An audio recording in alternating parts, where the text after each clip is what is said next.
اذان کا سبق ہے. وہی 3 سٹیپ دوبارہ پھر عرض کر رہا ہوں، تلفظ کو درست کرنا ہے. پھر آج انشاءاللہ دوسرا جملہ بھی پڑھیں گے. ٹھیک ہے. پہلا سٹیپ اس میں تلفظ کو درست کرنے کے لیے اس کو اکیلا پڑھیں گے، دونوں جملوں کو اکیلا اکیلا. اللہ اکبر، اللہ اکبر. دوسرا سٹیپ دونوں کو ایک سانس میں پڑھیں گے، لیکن پڑھنا علیحدہ ہے. پڑھیں گے ایک سانس میں، اور آواز یہ ہاتھ کا اشارہ ہے کہ دونوں میں آواز برابر ہونی چاہیے. اللہ اکبر، اللہ اکبر، اللہ اکبر، اللہ اکبر.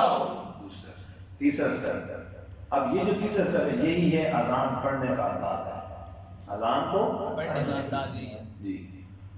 تو آج دوسرا جملہ بھی اس کے ساتھ پڑھیں گے. تو اس میں طریقہ کیا ہے اذان پڑھنے کے انداز میں؟ پہلے سٹیپ میں آواز برابر شروع کریں گے، دوسرے اللہ اکبر کے اندر آواز کو اٹھائیں گے تو ہاتھ کے اشارے کو بھی اونچا کریں گے.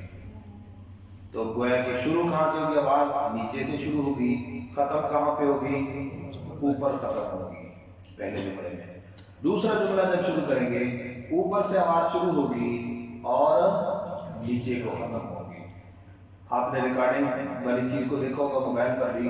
تو جب آپ بولتے ہیں آواز آپ کی زیادہ جاتی ہے تو وہاں پر ایسی لکیریں جو اوپر ہو جاتی ہیں. اب آواز کم ہوتی ہے پھر لکیریں نیچے جاتی ہیں، پھر آواز زیادہ ہوتی ہے پھر آواز کم. تو یہ آواز کا اوپر اور نیچے ہونا اس کا نام ہے لہجہ اور انداز.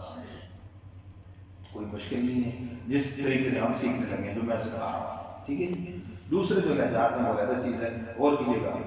اب وہی نیچے سے شروع کریں گے اوپر ختم، پھر اوپر سے شروع کریں گے. یہ دو باتیں آج کا جو نیا سبق ہے وہ یہ ہے. اللہ اکبر، اللہ اکبر، اللہ اکبر، اللہ اکبر. جی دائیں ہاتھ سے شروع، بائیں ہاتھ سے اوپر کریں گے. دوسرے اشارے میں بائیں ہاتھ سے اوپر سے شروع کریں گے، دائیں ہاتھ سے، اور بائیں سے نیچے چلائیں گے. ٹھیک ہے. پھر دوبارہ توجہ سے اللہ اکبر، اللہ اکبر، اللہ اکبر، اللہ اکبر. اللہ، اس کو تھوڑا سا لمبا بھی کریں گے.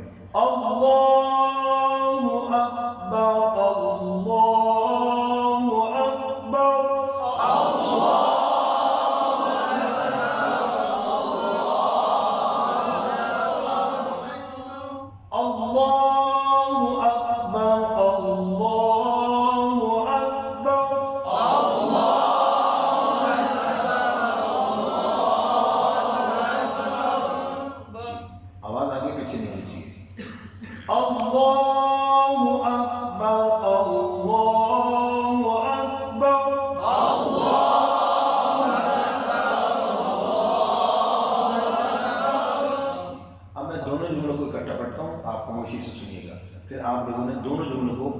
میں اشارہ کروں گا اس کے ساتھ ساتھ آپ پڑھتے جائیں گے.